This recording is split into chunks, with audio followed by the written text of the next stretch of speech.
high-level talks have just collapsed. Diplomats on both sides have left the table without reaching any form of compromise. Military forces are moving into heightened alert. Strategic bombers have taken off from key bases as neither side seems willing to back down. New satellite images confirm nuclear forces on both sides are now being readied. Global tensions are at a critical peak. This is a national emergency. All residents are urged to seek immediate shelter in the lowest, most central room of a sturdy building. Remain indoors. Close and secure all.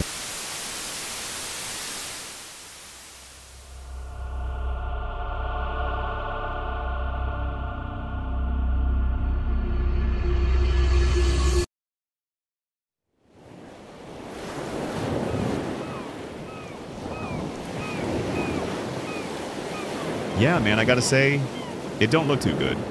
Cod ain't as plentiful as last week, and now the weather's turning sour. Aye, looks like a storm brewing. Better haul in fast. Don't want to get caught out. What the hell is that?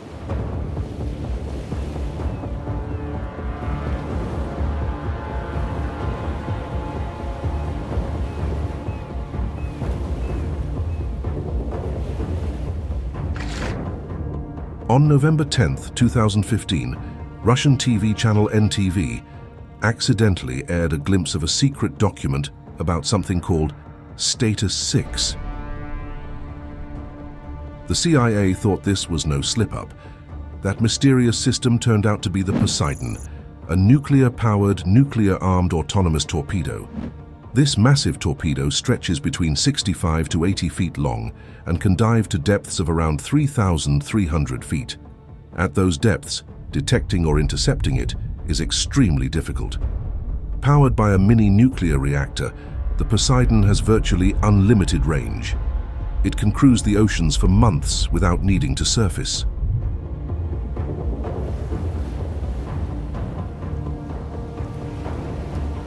The Pentagon estimates it has a top speed of about 64 miles per hour. If you were on a ship and saw it swim by at full speed, it would look something like this.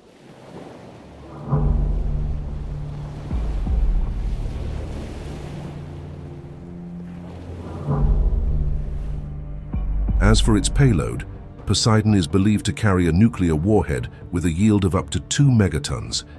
That's over 133 times more powerful than the little boy atomic bomb dropped on Hiroshima, which was about 15 kilotons. Some Russian sources claim it can carry a 100 megaton warhead, but they always tend to exaggerate their capabilities, so take that with a grain of salt. Not that it's impossible. Since the largest nuclear weapon ever detonated, the Tsar bomber had a yield of about 50 megatons, which is considerably smaller in size than Poseidon. Modified Oscar-class submarines, like the Belgorod, are reported to carry up to 6 Poseidon torpedoes. Now imagine a nuclear-armed Poseidon heading toward a US coastal city. The US Navy would rely heavily on fixed and mobile sonar arrays to detect it as early as possible, deploying submarines, surface ships, and aircraft to intercept it. Interestingly, the US Navy has its own Poseidon, but it's not a torpedo, it's a maritime patrol aircraft called the Boeing P-8A Poseidon. Equipped for anti-submarine warfare, it uses advanced sensors like sonobuoys and radar systems to detect underwater threats and can deploy Mach 54 lightweight torpedoes against submarines. Torpedo away. Parachute deployed successfully. Roger, copy that. Arleigh Burke-class destroyers also carry Mach 54 torpedoes, launched from their Mach 32 triple torpedo tubes.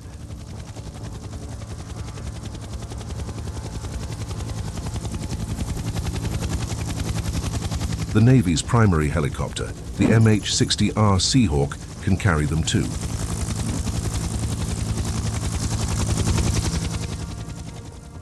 But the main line of defense might be the Virginia-class submarines, the newest nuclear-powered fast attack subs in the US fleet. They're about 377 feet long and can operate at depths exceeding 800 feet.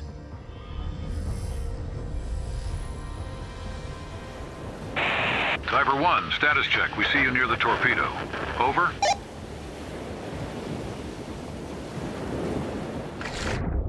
Copy. I'm 2 meters out from the Mark 48. Everything is stable. No visible leaks. Over.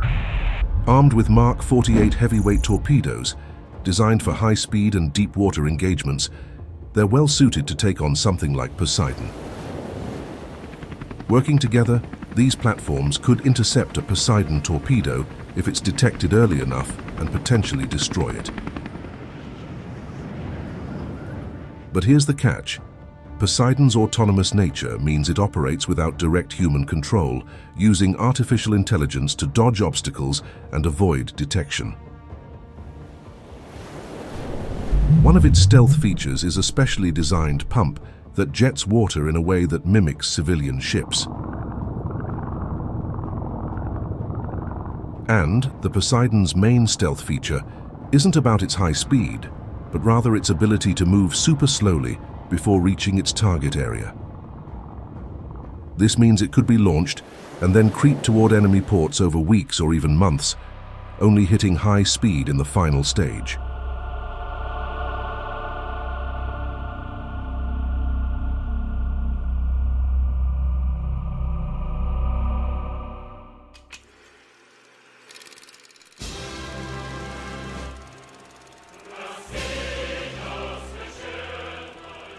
Можем ли мы использовать это видео как пропаганду нашего прекрасного Посейдона?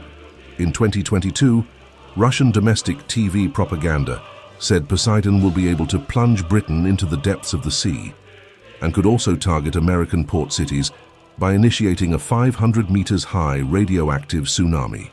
Я не думаю, что мы сможем использовать это в качестве пропаганды, ведь это из фильма, который они сняли на Западе. But many experts have brushed off these claims, pointing out the differences between waves formed from a man-made weapon and natural tsunamis. Big tsunamis usually travel in one direction, while an underwater explosion sends waves out in all directions, causing the energy to fade faster. For example, the energy released by the 2011 Japan tsunami was about 163,000 times greater than the Tsar bomber, the highest estimate of Poseidon's possible power.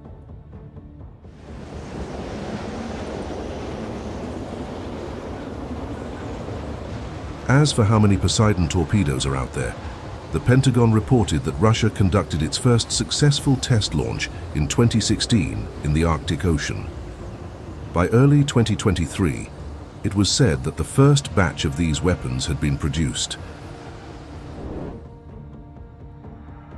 The Russian Navy has announced plans to acquire at least 30 Poseidon torpedoes to be deployed on 4 submarines, 2 assigned to the Northern Fleet and 2 to the Pacific Fleet.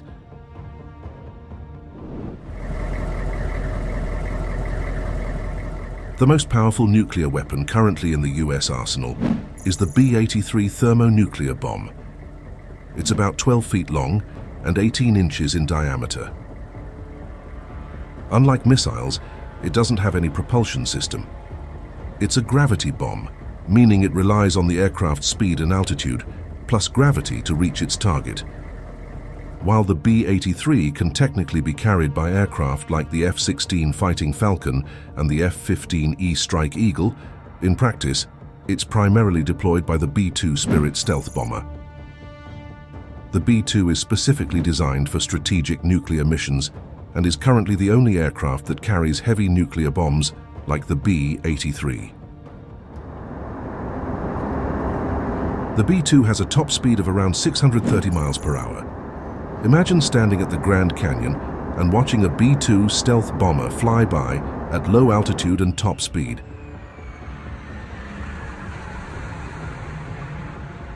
Now let's compare that to the Poseidon torpedo we discussed earlier.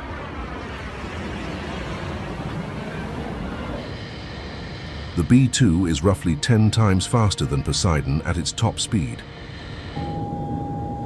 This is how fast the B-83 can be delivered. 12 miles. 211 power radar contact approaching 5 miles. Roger. A single B-2 bomber can carry up to 16 B-83 nuclear bombs. the United States has a fleet of 19 B-2 stealth bombers. That means in a full-scale nuclear war, up to 304 B-83 bombs could be airborne. But let's focus on just one B-2 bomber carrying a single B-83 headed towards Moscow. To counter this threat, Russia would rely on over-the-horizon radar systems like the container radar, which can detect incoming aircraft at long ranges, including stealth targets, by monitoring disturbances in the ionosphere. They would also use the NEBO-M radar system, a mobile multiband radar complex designed to spot low observable targets by operating across multiple frequency bands, including VHF, L, and X bands. The NEBO-M can share its data with anti-aircraft missile systems like the S-400. This system can simultaneously engage up to 36 targets, including aircraft, drones, cruise missiles, and ballistic missiles. While the S-400 is considered one of the most advanced air defense systems, its real-world performance has faced criticism. Reports suggest that Ukrainian forces have successfully targeted and destroyed S-400 systems in areas like Crimea, raising questions about its effectiveness. Then there's the S-500, known as Prometheus, which is set to eventually replace the S-400. It can target threats at altitudes up to 124 miles, enabling it to intercept even ballistic missiles in their terminal phase. With these defense systems, Russia would aim to spot the B-2 stealth bomber and try to shoot it down. But here's where the B-2 really shines. Its unique flying wing design and radar-absorbent materials can drastically reduce its radar cross-section, making it much harder for radar systems to detect. The engines can minimize heat emissions, cutting down its infrared signature, so it's tougher to spot with infrared sensors. Plus, the B-2 is packed with advanced electronic warfare gear to jam or deceive enemy radar and communications. It can also fly low, using the terrain to stay concealed and avoid detection. 402's radar contact at 18 miles. Take speed 250, final bearing is 230. Once it reaches the drop point over Moscow, the B-2 lines up for the bomb run. 07 approaching 4 miles, slightly left and correcting. 11 final approach speed now. 211. The optimal detonation altitude for the B-83 bomb is around 11,000 feet.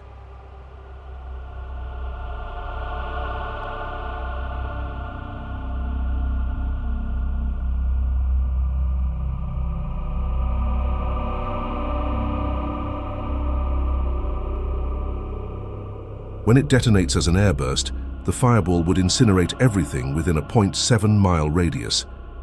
The area where buildings would collapse extends to about 4.6 miles. The zone of thermal radiation, where people could suffer third-degree burns, stretches out to 8.2 miles.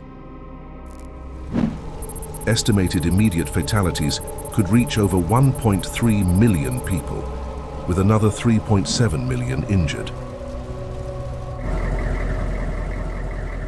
Currently, the United States has about 650 B-83 nuclear bombs. The exact number in active service is unknown, but experts estimate around 200 are active. You might wonder why there are so many of these powerful weapons.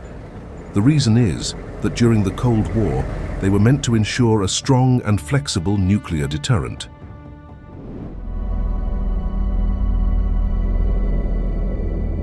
Interestingly, the B-83 has also been considered for asteroid deflection. NASA analyzed the feasibility of using nuclear explosive devices to alter the trajectory of potentially dangerous asteroids. The idea was to have a spacecraft equipped with 6 B-83 warheads, each set to their maximum yield of 1.2 megatons.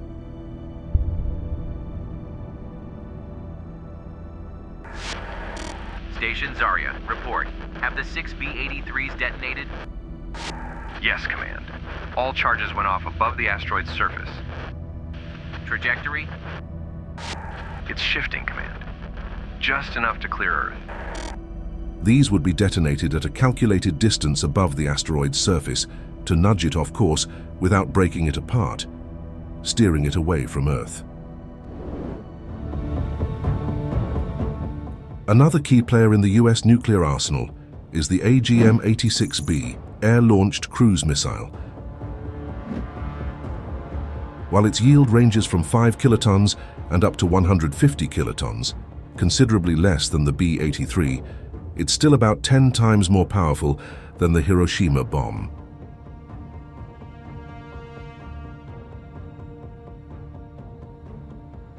Measuring 20 feet 9 inches long and 24.5 inches wide, each missile comes with a price tag of about $1 million.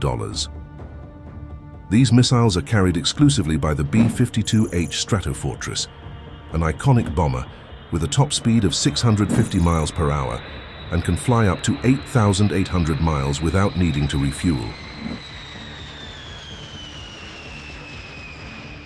Each B-52 can load up to 20 of these cruise missiles. The AGM-86B flies at approximately 550 miles per hour and can strike targets up to 1,500 miles away. If you were at the Grand Canyon and you spot one of these missiles cruising by at top speed, this is what it would look like.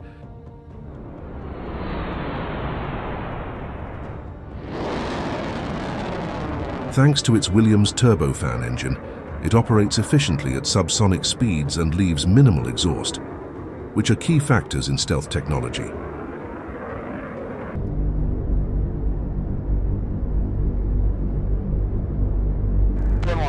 Contact you inbound Apollo Brandon 230. 107, your interval is electric A6 here, but you're between 12 and 1 o'clock position, 2 miles. Final EAM confirmed. ALCM armed. Initiating release now. Over. Copy that.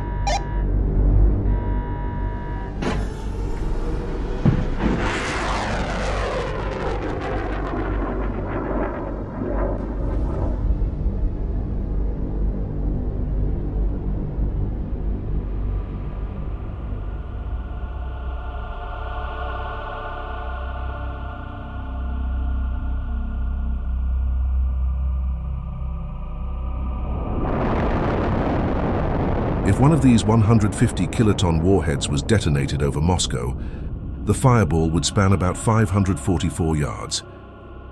The initial burst of gamma rays and neutrons would impact an area within 0.6 miles.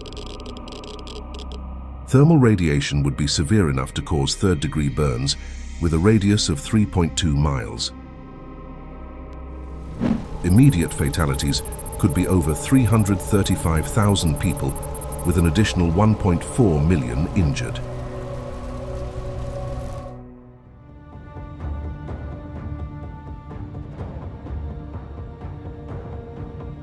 As of now, the US Air Force has about 536 of these missiles in its arsenal. They are stationed at Minot Air Force Base in North Dakota and Barksdale AFB in Louisiana. Russia's equivalent cruise missile would be the KH-102, known by NATO as the AS-23 Kodiak. Measuring about 24 feet 5 inches in length and 20 inches in diameter, each missile is estimated to cost over $13 million. It's deployed by aircraft like the Tupolev Tu-160 and Tupolev Tu-95 bombers. While it shares a similar subsonic speed with the US AGM-86B, around 600 miles per hour, the big difference lies in its payload. The KH-102 carries a nuclear warhead ranging from 250 kilotons up to 1 megaton, which is up to 66 times more powerful than the bomb dropped on Hiroshima, and it has an impressive range of up to 3,400 miles. Цель – Нью-Йорк. Координаты подтверждены. Пуск КХ-102 пошел.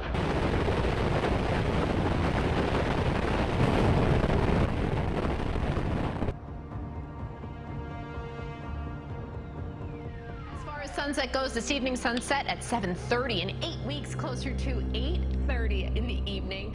So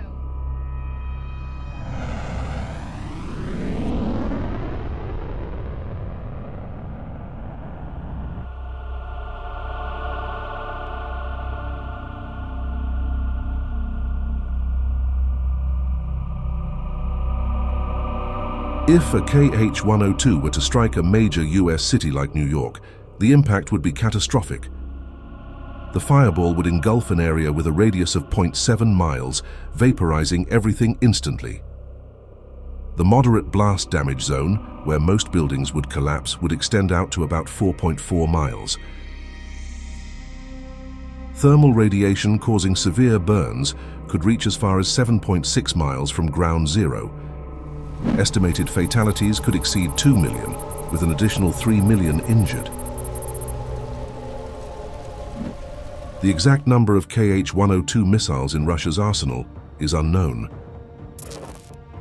Now when it comes to speed, the Kinzhal missile, or dagger, shows the true capabilities of hypersonic technology. NATO refers to it as Killjoy. This missile is about 23 feet 7 inches long and 47 inches in diameter, costing approximately $10 million per unit. It's launched from aircraft like the Tupolev Tu-22M, Sukhoi Su-34, and primarily the Mikoyan MiG-31. The Kinzhal carries a conventional or nuclear warhead with a yield of up to 50 kilotons, over 3 times the power of the Hiroshima bomb and about twice that of the Fat Man bomb dropped on Nagasaki.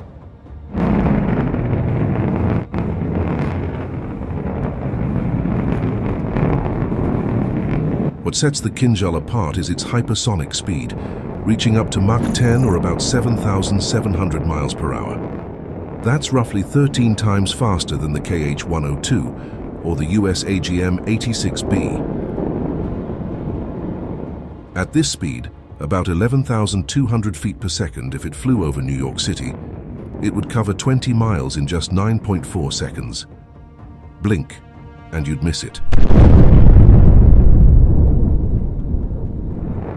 Traveling at hypersonic velocities, it generates powerful shockwaves, resulting in a loud sonic boom as it compresses and rapidly releases air molecules.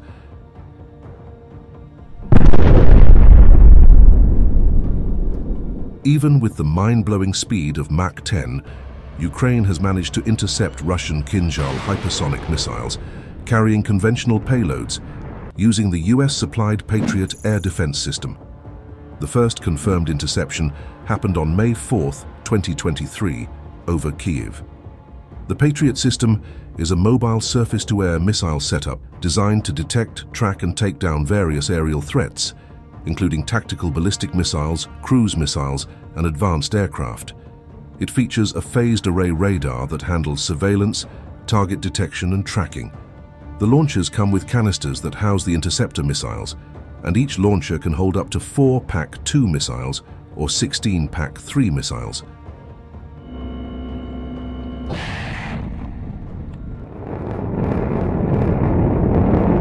PAC-2 missiles use a blast fragmentation warhead to destroy targets by detonating near them.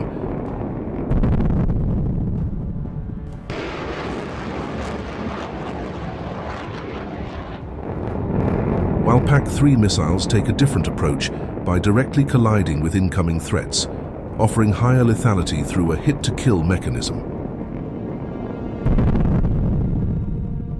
However, it's important to note that the Patriot system was initially built to counter aircraft and tactical ballistic missiles, not specifically hypersonic missiles like the Russian Dagger. Цель подтверждена. Нью-Йорк. Кинжал с ядерным зарядом готов. Выполняю приказ. Пуск.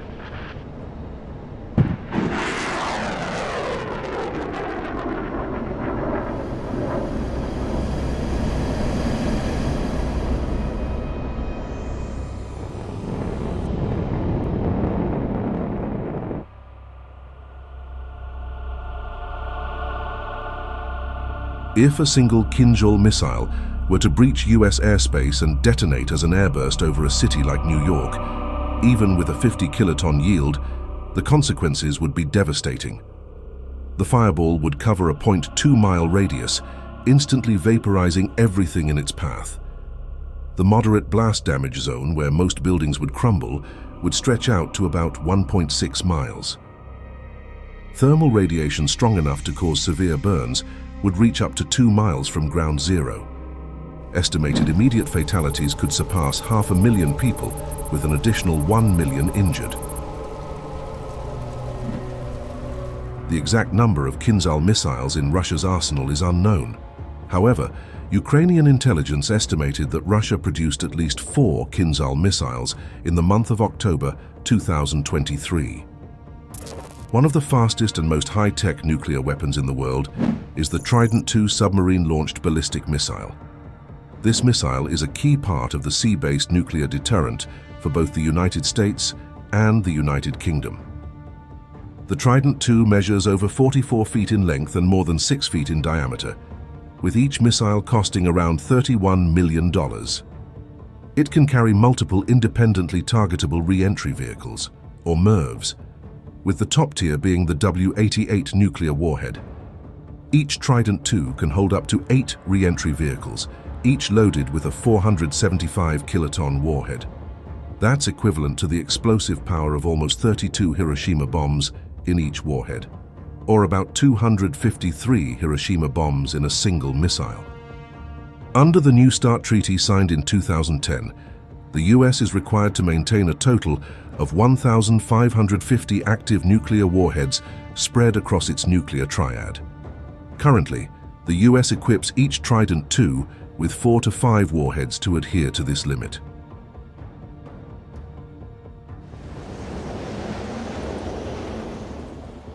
These missiles are deployed on the Ohio-class nuclear submarines.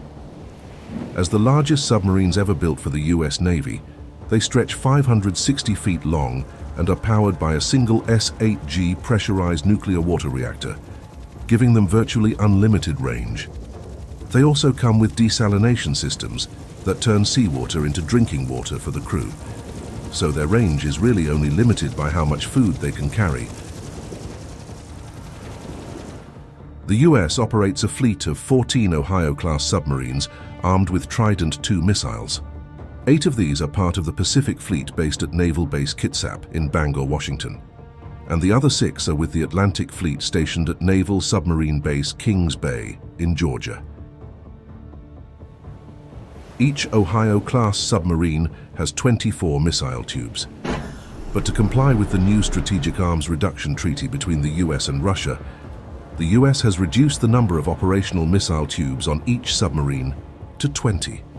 With about 5 of these submarines always on patrol, that means that as of right now, there are at least 100 Trident II missiles hiding in the world's oceans. The Trident II missile has a range of over 7,500 miles, meaning it could be launched from as far away as Hawaii and still strike Moscow, landing within 100 meters of its target. Russia uses the EKS space satellite system, along with early warning radars like Voronezh, to get advance notice of a nuclear attack.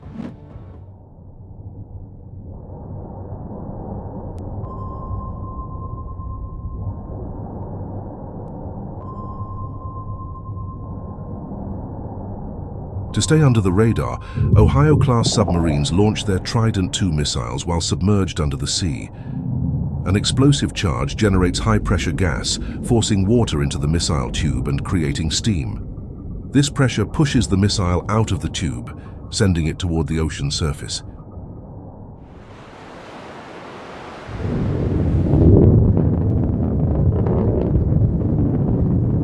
Once the Trident II reaches the surface and becomes airborne, the missile's first-stage solid rocket motor ignites, shooting it upward.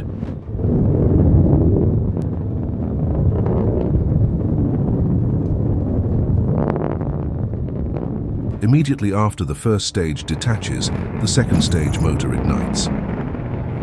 The second stage lasts for roughly 60 seconds, taking the missile up to 93 miles in altitude and continuing its acceleration towards the edge of space. For navigation, the Trident II uses an astro-inertial guidance system. This technology relies on the positions of stars to correct any drift from its inertial path, ensuring the missile stays on target without needing external signals. The third stage then fires, giving the missile that final push to reach its desired speed and altitude. This stage lasts about 40 seconds, propelling the missile up to 186 miles high. Confirming Trident II is now in the exosphere. We're transitioning to post-boost phase in T-minus 10 seconds. Once this boost phase ends, the post-boost phase begins.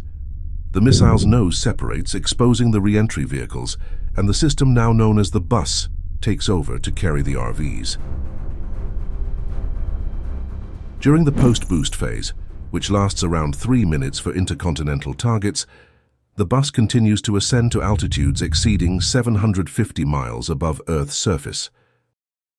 At this point, the bus uses its own propulsion and small thrusters to maneuver, but doesn't add much more speed.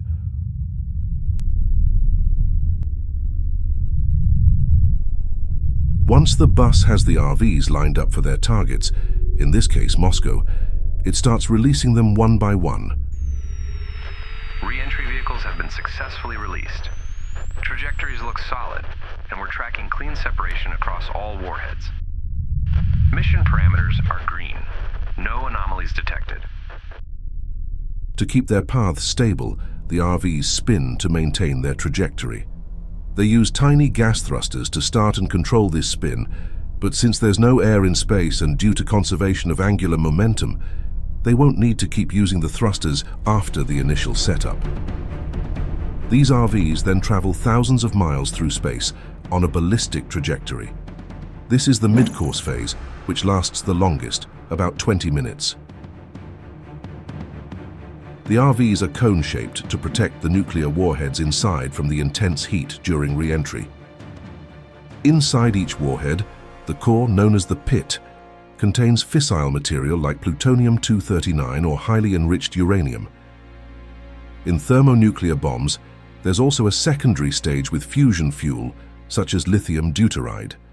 The energy from the primary stage compresses and ignites this secondary stage, causing a massive explosion.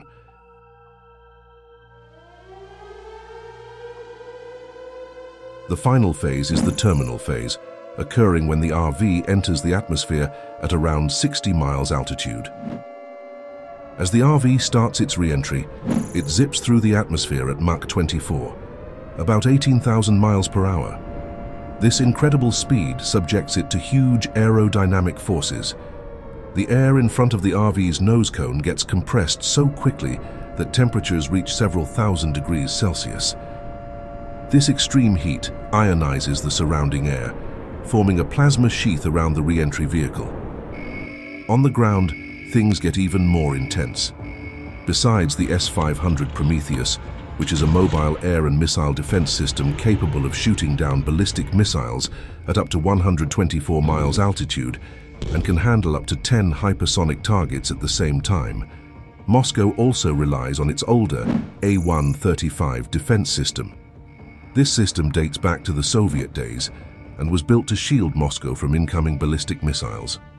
A key part of the A-135 system is the Don-2N radar, a giant phased array radar that covers 360 degrees.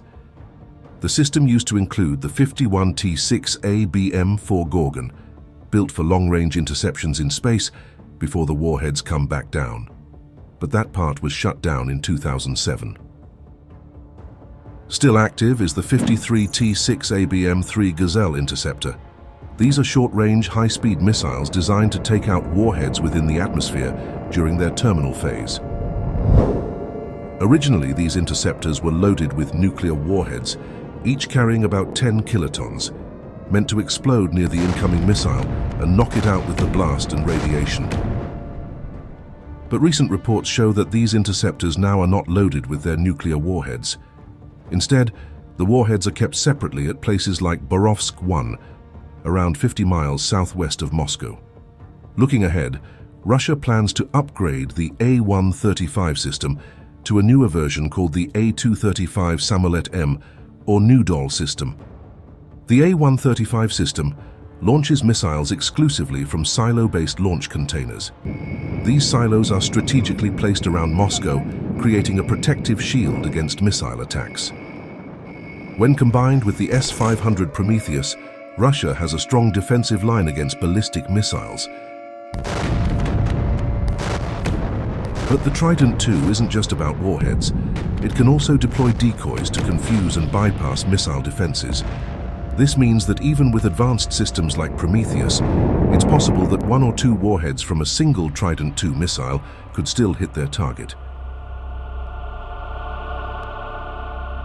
If that happens, the consequences for Moscow would be devastating. Each W-88 warhead has 475 kilotons of explosive power. If two of these hit Moscow, it's like dropping over 63 Hiroshima bombs all at once.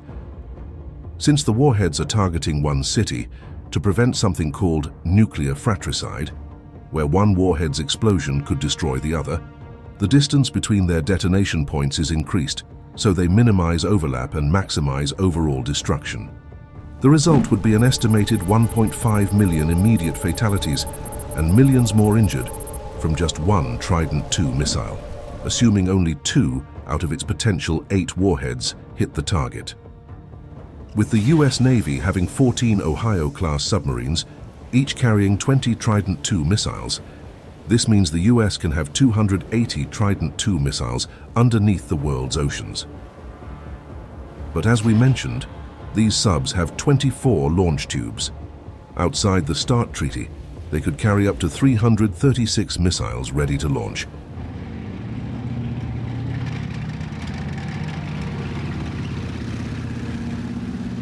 As for the total number of Trident II missiles, the Navy's initial goal was 425. They've reportedly added over 100 more in recent years for testing and upgrades.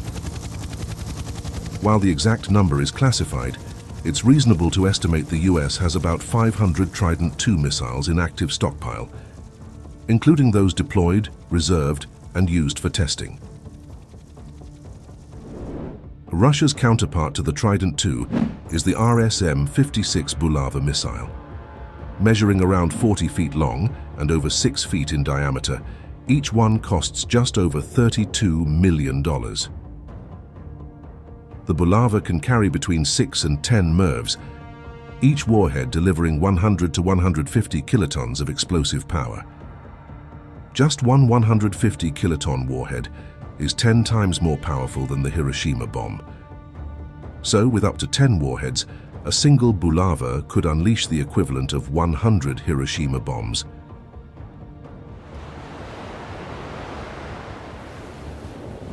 These missiles are deployed on Borei-class submarines. They're Russia's latest nuclear-powered ballistic missile submarines from Project 955A. At about 560 feet long, these submarines can stay submerged almost indefinitely, limited only by their food supplies. They too have advanced life support systems that desalinate seawater, providing a steady supply of drinking water for the crew on extended missions. Russia has 7 active Borei-class submarines. 2 are part of the Northern Fleet in the Arctic, based at Gadjievo Naval Base on the Kola Peninsula. The other 5 operate out of Vilyuchinsk Naval Base on the Kamchatka Peninsula. An 8th sub is expected to be operational soon.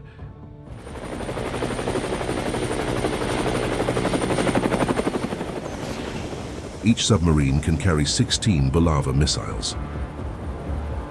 Some estimates suggest that at any moment, 2 to 4 of these subs are on strategic deterrent patrols.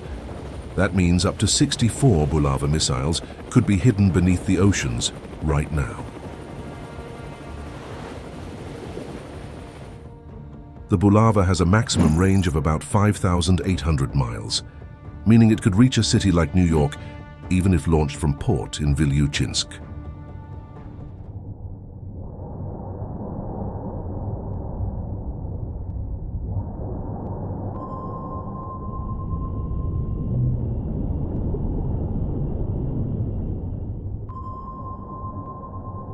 Before a Bulava is launched, the submarine floods the launch tube with seawater to equalize pressure.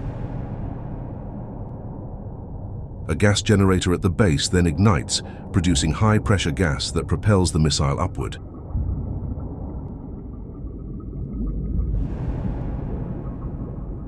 This cold launch method ejects the missile without igniting its main engines. Once it surfaces, the missile's systems recognize the change from water to air. The first stage solid rocket motor then ignites, kicking off the boost phase. The US uses the space-based infrared system as an early warning setup, working with ground-based radars like the ANTPY-2 and sea-based X-band radars. The space-based infrared system can detect the heat signatures of a Bulava missile launch almost instantly. Like the Trident II, Russia's Bulava missile is a three-stage booster rocket. During its initial ascent, it can pull off complex maneuvers to make tracking and targeting by missile defense systems a real headache.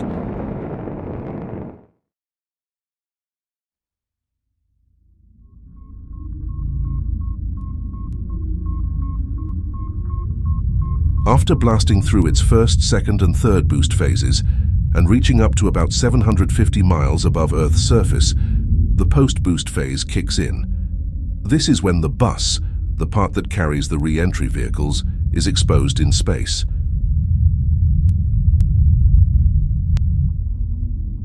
Once the bus lines up the warheads toward New York City, it releases them on their ballistic path. In the mid-course phase, these warheads can tweak their trajectories, dodging interceptors, making them even tougher to predict and shoot down. NORAD, the North American Aerospace Defense Command, a joint military organization between the US and Canada, plays a key role in missile defense by providing early detection and tracking of ballistic missile threats. While the ground-based mid-course defense, or GMD system, is the United States' main shield against long-range ballistic missiles. It's designed to spot, intercept, and destroy incoming warheads during their mid-course and terminal phases in space. The GMD system uses ground-based interceptors, or GBIs, located at two key sites: Fort Greely in Alaska, which hosts 40 GBIs, and Vandenberg Air Force Base in California, with 4 GBIs. Each GBI carries an exo-atmospheric kill vehicle. The EKV weighs just 140 pounds, is 55 inches long, and 24 inches in diameter.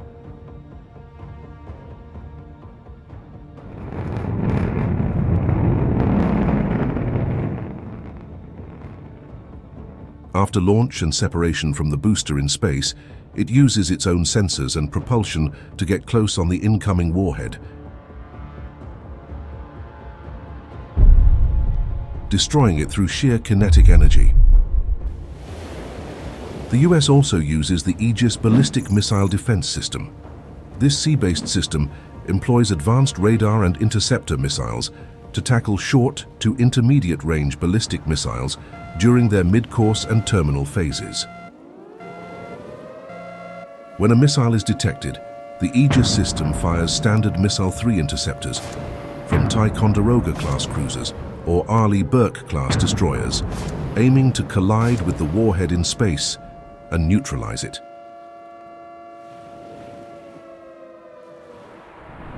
The US would also bring in the Terminal High Altitude Area Defense System, or THAAD. While it's not specifically designed to intercept ICBMs, THAAD is built to take down short to medium-range ballistic missiles during their terminal phase. It's a mobile, ground-based setup with interceptors that can engage targets both inside and just outside the atmosphere. But even with these defense systems in place, it's possible that at least 3 out of the 10 Bulava warheads could hit their targets. Each warhead can strike a different location, which makes defense efforts even more complicated due to this multiple warhead capability.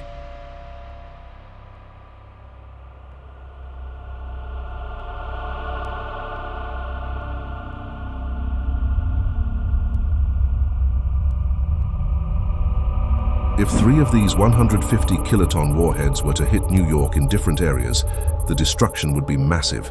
At least 2 million people dead and 4 million more injured.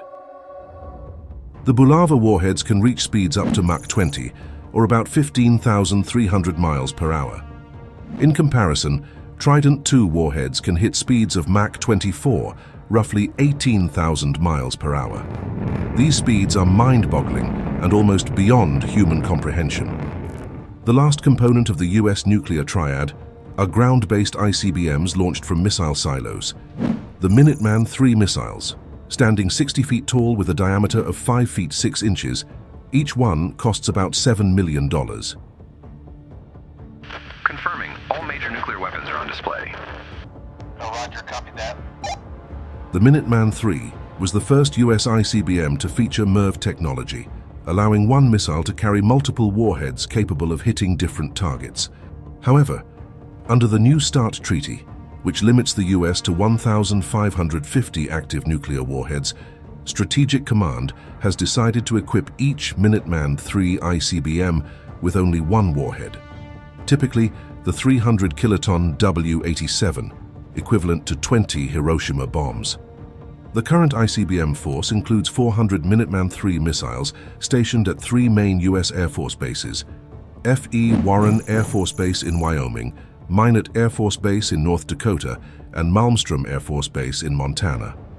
These missile fields extend beyond their home states, also covering parts of Nebraska and Colorado. You might be wondering why the US openly shares where its missile silos are located. Well, choosing to arm each Minuteman III missile with just one warhead is actually a brilliant move. You see, to eliminate the Minuteman III warheads, an enemy would need to use at least 3 nuclear warheads for every missile silo.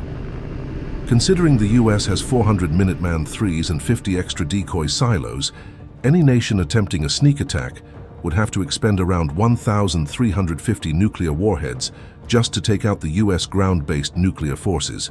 That's a huge cost for them. You might ask, but couldn't an enemy just take out the command centers to disable the missiles? Well, that's where the Airborne Command Post role comes in, which was originally known as the Looking Glass program.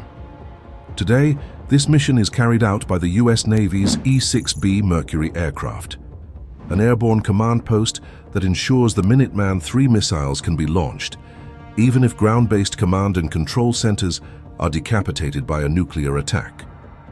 3, 2, 1, mark.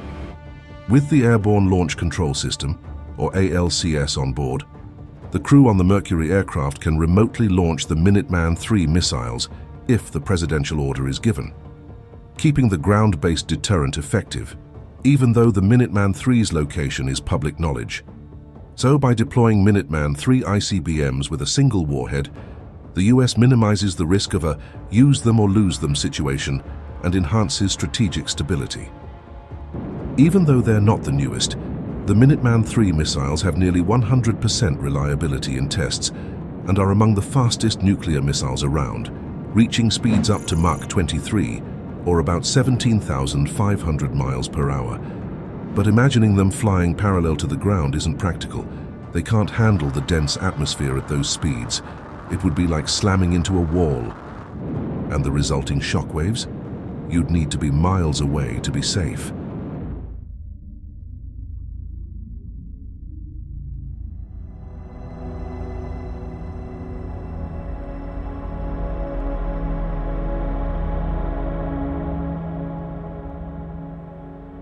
But let's imagine an environment without an atmosphere to really grasp the speed of these missiles. The Moon. On the Moon, there's no air, so a missile flying parallel to the ground wouldn't face any atmospheric resistance. There wouldn't be a smoke trail, just an elongated cone-shaped exhaust plume spreading out because there's no pressure to contain it. An astronaut standing half a mile away would be fine, since there are no shockwaves without air. However, the astronaut would still need to keep a safe distance because the missile's exhaust particles are moving at about 5 miles per second.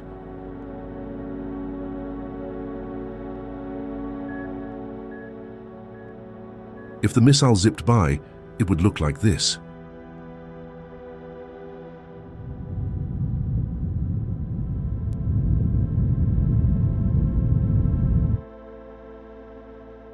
Astronaut suits are built to withstand radiation and micrometeorites traveling at extreme speeds. So, making this hypothetical even more extreme, and assuming the astronaut is safe even at a very close distance to the missile flyby, at such an insane speed, it would look something like this. But could the human eye even catch it? At 17,500 miles per hour, the missile would pass by in just 12.4 microseconds. So, you'd see a quick blur. And to capture a still image, you'd need a camera capable of at least 83,000 frames per second. Some cameras can even capture over 1 million frames per second at reduced resolutions, used in scientific research and ballistics testing.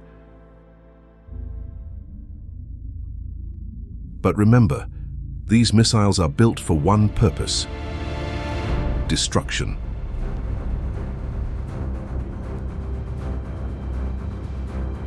Minuteman III is a 3-stage solid-fueled rocket with a range of up to 8,700 miles. That means it can reach almost anywhere on Earth except parts of Antarctica, Western Australia, and some southern African countries. We've seen what higher-yield nuclear weapons could do to a city like Moscow, but even a single 300-kiloton warhead would cause substantial devastation, equivalent to 20 Hiroshima bombs.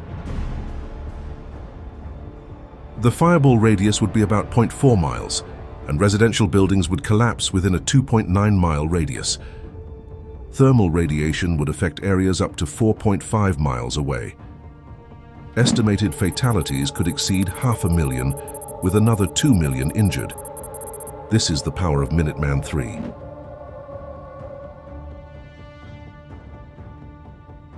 Russia's most fearsome nuclear weapon is the RS-28 Sarmat missile, nicknamed the Satan II.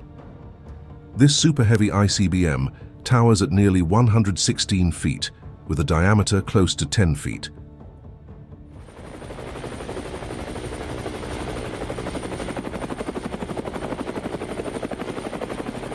It can be equipped with 16 lighter warheads or 10 heavier ones.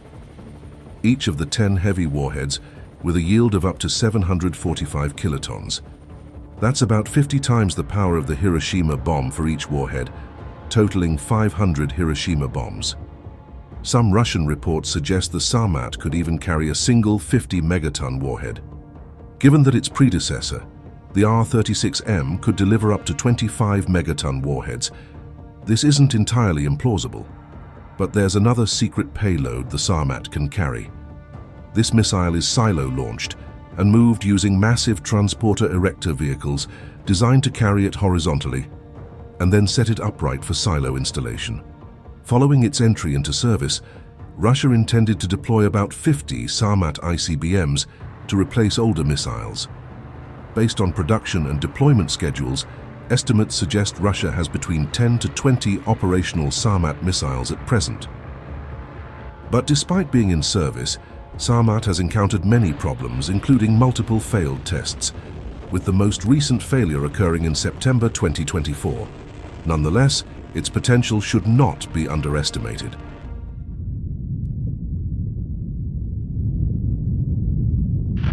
Sarmat-28 успешно вышел на вторую ступень. Все системы работают штатно. Наблюдение ведется непрерывно. The Sarmat is a 3-stage liquid-fueled rocket with a boost phase lasting approximately 3 to 5 minutes. After reaching the edge of space, it unveils its payload, the Avangard hypersonic glide vehicle. Avangard can carry nuclear or conventional warheads. It weighs around 4,400 pounds and measures 17.7 feet long. While its exact payload capacity remains unknown, what is clear is its incredible speed. Upon re-entry during its terminal phase, the Avangard maneuvers at hypersonic velocities, using its aerodynamic design and control surfaces to generate lift and perform evasive maneuvers, altering its path and altitude to evade missile defenses. It can achieve speeds up to Mach 27, that's roughly 20,700 miles per hour or 5.75 miles per second. If it was gliding over New York City, it would cover 20 miles in just 3.5 seconds, and it would look something like this. Don't blink.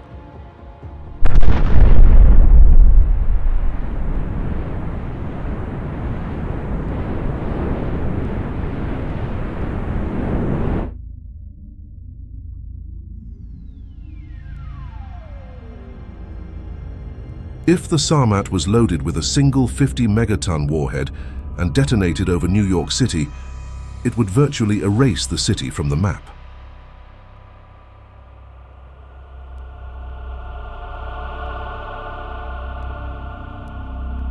Within microseconds, the energy released would create superheated plasma, a glowing fireball made of vaporized materials from the bomb and everything around it.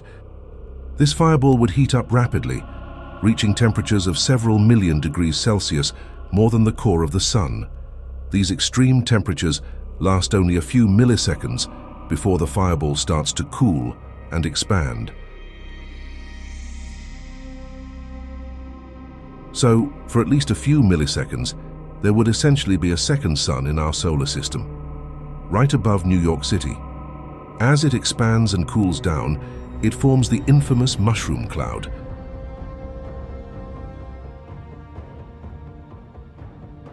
The fireball alone would have a radius of about 3.2 miles. The moderate blast radius where most buildings collapse would be 16 miles. And thermal radiation causing third-degree burns could reach as far as 37 miles. So in any direction from ground zero up to 37 miles out, there would be massive firestorms. Fires could reach halfway through Long Island. Immediate fatalities could reach 7 million people, with another 6 million injured. Over the past 20 years, Russia has heavily invested in modernizing its nuclear arsenal.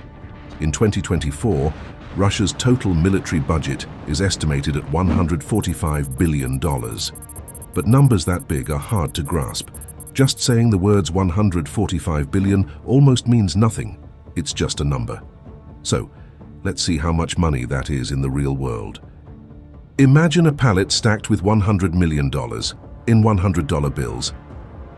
To represent $145 billion, you'd need 1,457 pallets, each loaded with $100 million. Russia spends up to 16% of its military budget on nuclear deterrence. That's about $23 billion, or 234 pallets out of the 1,457, with the last one holding $10 million. Now let's compare that to the US military budget for 2024, which is estimated at $846 billion. That would be a staggering 8,460 pallets, each containing $100 million in $100 bills.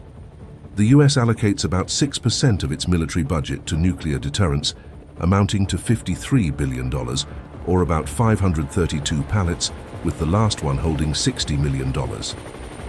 This is the cost of nuclear deterrence, and that's just between Russia and the United States. As Carl Sagan once said, the nuclear arms race is like two sworn enemies standing waist-deep in gasoline, one with 3 matches, the other with 5. That sentiment feels more accurate today than ever. In 2023, Vladimir Putin announced the suspension of Russia's participation in the New START Treaty, the last remaining nuclear arms control agreement between the United States and Russia. He accused the United States of seeking a strategic defeat to Russia. Then on November 21, 2024, Putin declared that Russia had launched a new medium-range ballistic missile called Oreshnik, armed with a non-nuclear hypersonic warhead aimed at Ukraine's Dnipro region. The launch was framed as a retaliatory measure against Ukraine's use of US-supplied ATACMS and British Storm Shadow missiles to strike targets inside Russia. But the unprecedented decision to use an intermediate-range ballistic missile feels like a step onto a path with no return. One miscalculation, and the world could spiral into nuclear chaos. Once the missiles are launched, there's no turning them back. Both the United States and Russia have defenses against ICBMs, but they're designed to handle limited attacks. In an all-out nuclear war, those defenses would be overwhelmed, and human civilization would fall.